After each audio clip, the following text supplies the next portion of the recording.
나눔의 집 민간합동조사단이 2주 동안 진행한 조사 결과를 발표했습니다. 사흘이나 추가 조사를 진행하고도 경기도와 광주시가 지적한 문제점 외에 별다른 결과를 내놓지 못했습니다. 자세한 내용 이은하 기자가 보도합니다. 나눔의 집 민간합동조사단이 어제 경기도청에서 7월 6일부터 22일까지 진행한 조사 결과를 발표했습니다.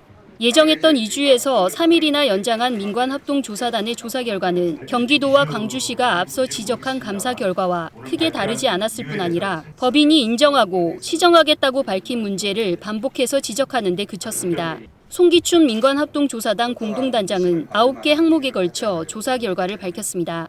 법인이 등록 없이 후원금을 모집하고 법인과 시설 운영을 구분하지 않았을 뿐 아니라 이사회 의결 과정에도 부당 행위가 발견됐다며 4개 부문에 걸쳐 법인의 문제점을 지적했습니다. 법인과 시설의 운영이 구분되지 않았습니다.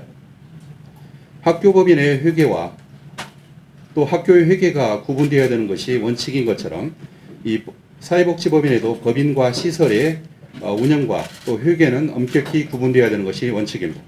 이는 법인이 미숙한 운영을 인정하고 시정 의사를 밝힌 내용과 크게 다르지 않습니다. 이어 후원금 88억 가운데 2억만 할머니에게 직접적으로 사용하고 국제평화인권센터 건립 등을 위해 비축했다며 횡령과 배임 등의 소지가 있다고 지적했습니다.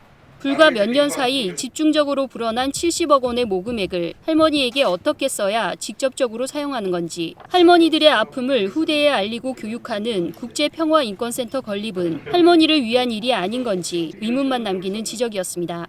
심지어 학대 정황을 발견했다며 이옥선 할머니가 요청해 진행한 인터뷰를 학대 근거로 제시했습니다. 조사 과정에서 할머니들에 대한 정서적 학대의 정황을 발견하였습니다. 현재 나눔의 집 시설장은 A 할머니가 인지 능력의 하락 상태인 일종의 선망 상태에 있기 때문에 할머니의 말씀이 효력이 없다 하는 것을 인정하면서도 이분을 또 밖으로 모시고 나가서 언론 인터뷰에 응하게 하는 등 시설에 유리한 증언을 하도록 한 그런 부분이 있습니다. 할머니가 직접 하고 싶은 말이 있다며 시작한 인터뷰 내용은 언급도 않고 법인에 유리한 내용이다, 선망 증상이 있어 효력이 없다라는 표현을 써가며 할머니의 인터뷰 의도와 진심을 폄하하고 학대로 몰아갔습니다. 조사 과정에서 불법 녹음 사례가 발생했다는 지적도 일방적이고 앞뒤가 맞지 않았습니다. 조사단은 자세한 설명 없이 간병인이 면담 내용을 불법으로 녹음했다고만 밝혔습니다. 그러면서 앞서 할머니를 학대했다며 가만히 좀 있어, 야갔다 등 언어폭력 정황으로 제시한 대화 내용의 출처는 밝히지 않아 또 다른 불법 녹음을 근거한 것인지 일방적인 주장을 옮긴 건지 의문을 갖게 했습니다.